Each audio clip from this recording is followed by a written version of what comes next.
Spurs fans, the Mitch Johnson era is here. So let's make the best of it.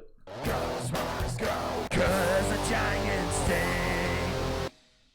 What is up, San Antonio Spurs fans? Welcome to TSR Sports. And a little time has passed, and I've had time to reflect on how the Johnson is here. Time for the Johnson. The era of the Johnson. The mighty Johnson. All right, sorry, I'm done. We're going to be able to play with his name a bit. We're going to be able to play with the Johnson a lot. All right, I'm done. I'm done. I'm sorry, I'm done. But he's our head coach, and I was like, you know what? A lot of us had, that shock reaction with Pop stepping down and Mitch, taking over. And I want to kind of just reflect on talk about three things with Mitch Johnson, and of course, get your feedback, get your thoughts. Now that a little time has passed, and we can settle down and kind of reflect on the situation. So first up, I do think the shock, even though we knew it was coming, we saw the punch coming with Pop retiring, right? We all kind of felt that was going to happen here. There's a punch, maybe grazed us a little bit. But then Mitch becoming the head coach within, an hour? Wasn't ready for that. So that was like a left, and then here came the right. I wasn't ready for him. Boom! Knockout, right? And I think the big shock was, at least for me, and I know reading the comments from you guys, a lot of us were thinking there'd be some sort of interview process. With all the recent firings of coaches and the people that were out there, we thought, okay, Papa stepped down. The Spurs are going to talk to everybody. They're going to talk to Mitch and, of course, consider him. But this will take a few days, maybe a few weeks, or whatever it may be. No, a decision was made right away. And as I thought about it and I talked to you guys, this has probably been the plan since Pop had a stroke. I mean, that's a serious issue, especially at his age. Maybe even before that decision was made. But I think the decision for Mitch to take over permanently for Pop was probably done well before we know. Mitch has been with the Spurs organization for a decade, between the Austin Spurs and the San Antonio Spurs. And really, he could have always been Pop's replacement. I just think it happened sooner than expected. So that was point one. Point number two is I see a lot of fans. This is the one that I really want to talk about in the video. A lot of fans I've seen comparing this situation with Pop becoming a coach back in the mid-90s. And I get what you're saying, where, okay, we have an interim coach coming in unexpectedly. He's now going to be the guy, and it worked out obviously great with Pop. 5-time NBA champion coach, 6 NBA Finals appearances. Yeah, it went great. So I like the optimism of saying, TSR, this is a similar situation. Mitch Johnson's taking over. We don't want him now, but he'll be great for us. Okay, I see the comparison, but I do think it's totally different. And let me explain why.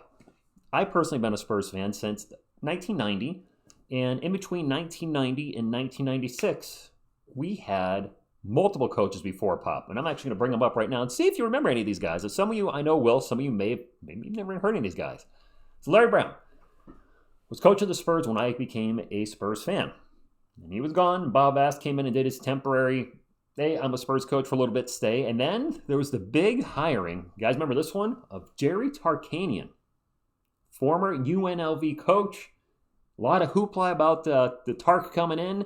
And by the way, he was an old coach coming in. He's old in that picture. I don't remember how old he was when the Spurs hired him. I'm guessing north of 60.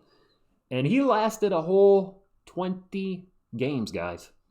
20. I believe they started 9-11, and he was, you're fired is what happened with him.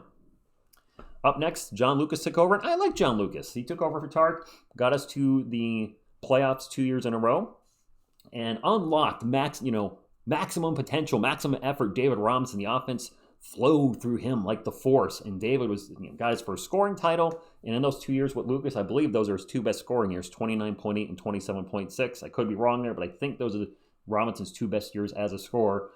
However, a first-round exit in his second year and just not being able to control Dennis Rodman probably is what had him eventually not be the Spurs coach anymore. I like John, but he only lasted 2 years.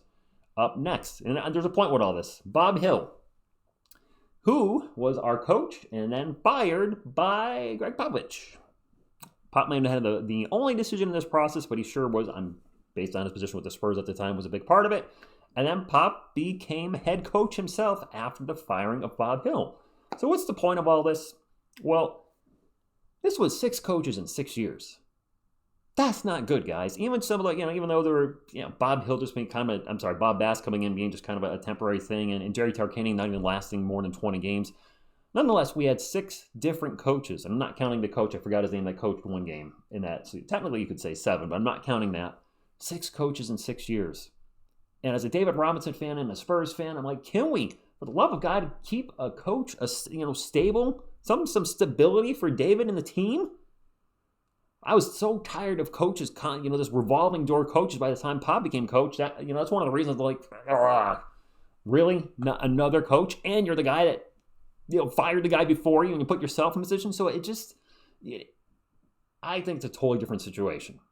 Because with Mitch Johnson, you had him taking over from a guy that had been there for 30 years, just about 30 years, and Mitch didn't fire Pop. It was a medical issue. Pop fired the guy before him, and we had a revolving door of coaches before that. So I get what you guys are saying. It's kind of similar, but it's really not. It's a totally different situation. This was a medical issue, medical emergency that took Pop out. Pop fired the guy before him, and then the constant change in coaching with the Spurs. No stability in the 90s until Pop took over. Pop was our stability, and now Pop down, Mitch up. Pop down, Johnson up. There you go. There's another one. So I think that's where the situations are totally different. But maybe I'm wrong. Let me know in the comments. Do you think they're still similar based on what I just said? Or do you think, you know what, TSR, you explained it, tons of different coaches, Pop, firing the guy before him. Maybe that's why fans weren't too happy that he was becoming the head coach, whereas now the unhappiness doesn't lie, or where the unhappiness lies with Mitch is just what we saw on the court. Weird, very weird and odd lineups, the lack of timeouts at times, the lack of challenges.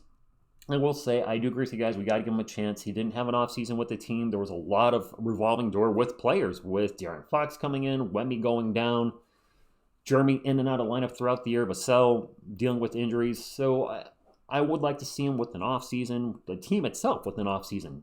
And I really hope that hopefully he coaches better. Hopefully we won't have any weird, conversations with what's Mitch doing, one of those type of things. No weird lineups where it's 4 guards and a Mamu. No more of that. That's the one that got me, kind of what are we doing? 4 guards out there plus Sandro Mamukelashvili. No more 4 guards and a Mamu. And last but not least, my last point, and this is an important one too, maybe the most important one.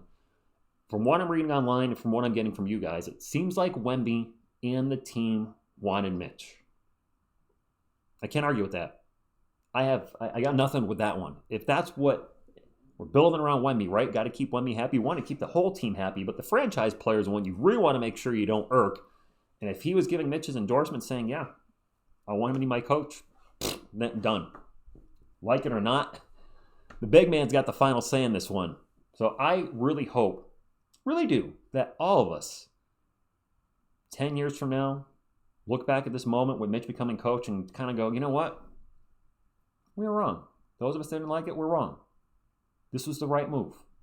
This is a guy that was with the Spurs organization, had been trained, groomed, whatever you want to say, for a decade to become the next coach. The team liked him, and we look back with multiple playoff wins, championships, etc., whatever it is, and I am okay to eat crow on this channel. This way, if I'm wrong about something, and I'd be glad to be wrong about would be ecstatic to be wrong about the Mitch Johnson hiring. Because don't forget, those of you that might be still up there like, I don't like Mitch, I'm not rooting for him ever. TSR, you're crazy, I want this dude to fail. Then you're rooting for your team to fail. You're rooting for the Spurs to fail. I don't think you want that. Take a second, take a breath, and step back and just realize, okay, I want what's best for the Spurs, of course, but I want our guys to win. I want to be a dynasty. I want our guys. We want to see a dynasty, do we not? So I'm rooting for them. Let's do it. I mean, I got to root for my team to win. I want to see the Spurs succeed, and might not always agree with the coaching decisions. Who's out there? Won't always agree with the player personnel, right? But in the end, we all want the Spurs to win. So let's. We had our weekend of Mitch. We had our weekend of Johnson bashing. That we didn't like the Johnson. We didn't want the Johnson. But he's here. So let's accept this Johnson. All of it. All of the Johnson. And have a great season and a great next decade or plus with Wemby. So that's all I got, guys. Drop a comment down below. I'll be live. No Miss TSR. She's working this week, so she probably won't be here for any of the games now I think about it. But back live, calling live basketball at 9:15 p.m. The Thunder and the Nuggets. That should be a great series. I'll be live for every one of those, and hope to see you in the chat. And really curious on your comments. I know we talked a little bit. Not this dust is settled and the smoke is cleared. You feel a little better about this, or we just TSR no matter what you say? I hate it. Anyway, like, comment, subscribe, all that good stuff. See you tonight. Thank you, and as always, go Spurs, go.